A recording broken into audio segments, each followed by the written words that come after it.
What's up, y'all? It's Marcus. So in today's video, it's all about the wide angles, 35mm and 24mm. I'm gonna show you why I love them for portrait photography.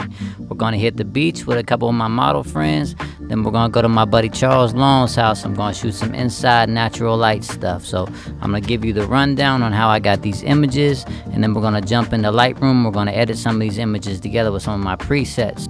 And as always, please go to ProPhotoEdits.com where you can download my Lightroom presets and Photoshop actions, and you can follow along with some of the raw files that I'm going to give you from today's shoot.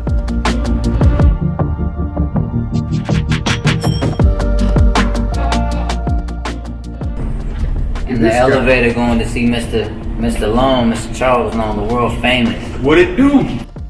So when we got to Charles' house, they were doing makeup, and I asked if we could shoot a little bit inside because he has all this great natural light inside. He literally has windows all around his house. That's my buddy Kai, and that's Charles Long in the window. So you know we had to shoot inside before we headed to the beach.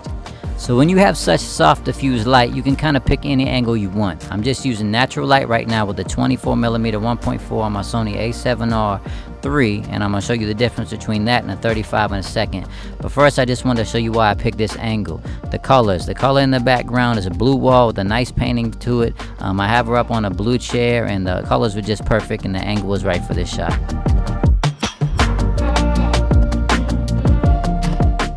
So the cool thing about shooting indoors is window light. It's nice and diffused, especially at sunset. Now usually at sunset I light from the back so I can get that hair glow. But right now I want to light her from the front and use this as directional light because it's so pretty and nice and warm.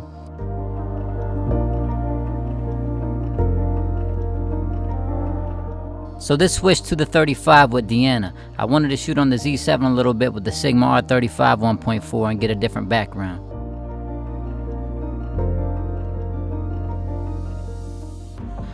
So you guys know that I love props. Before we headed to the beach, I had to get a couple shots at one of the coffee mugs he had.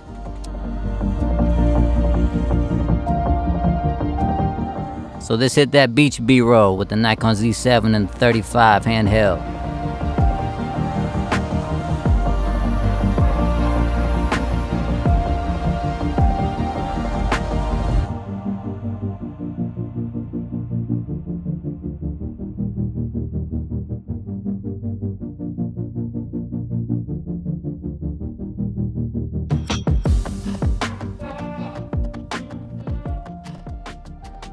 So I'll show you what I do when I'm shooting portraits at the beach at midday. It's not the ideal scenario, but there's a little trick you can do to get around it.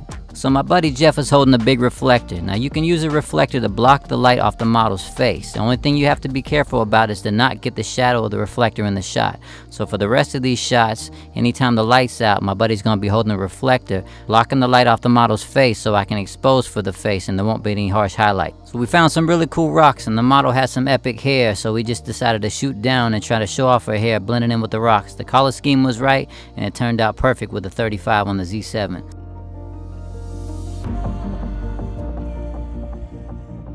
So 35mm also works awesome for a wide shot. At 1.4, if you want to capture some of the background but still have the model as the main focus, it works perfectly for that. So before we left, you know I had to sneak in my 85 1.2 L2 just for one shot.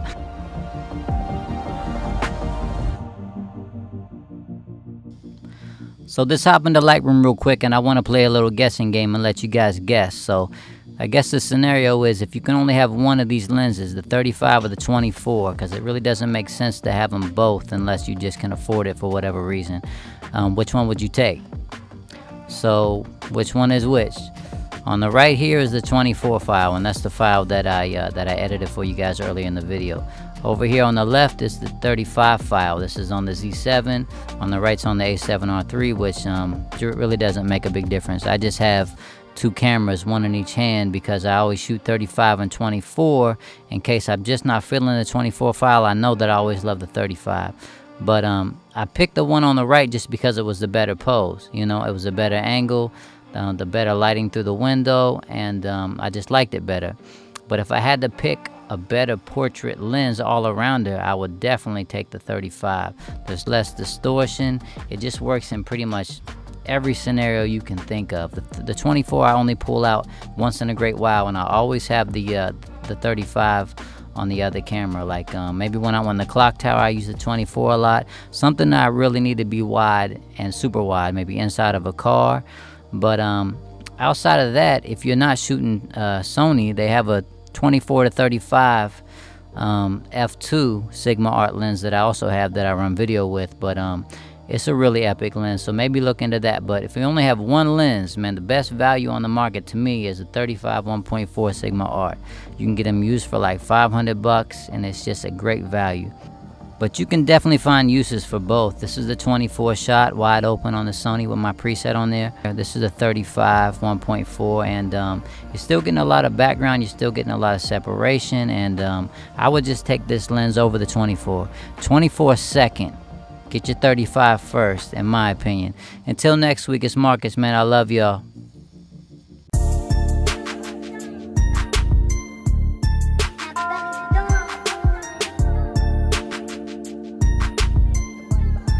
Belly.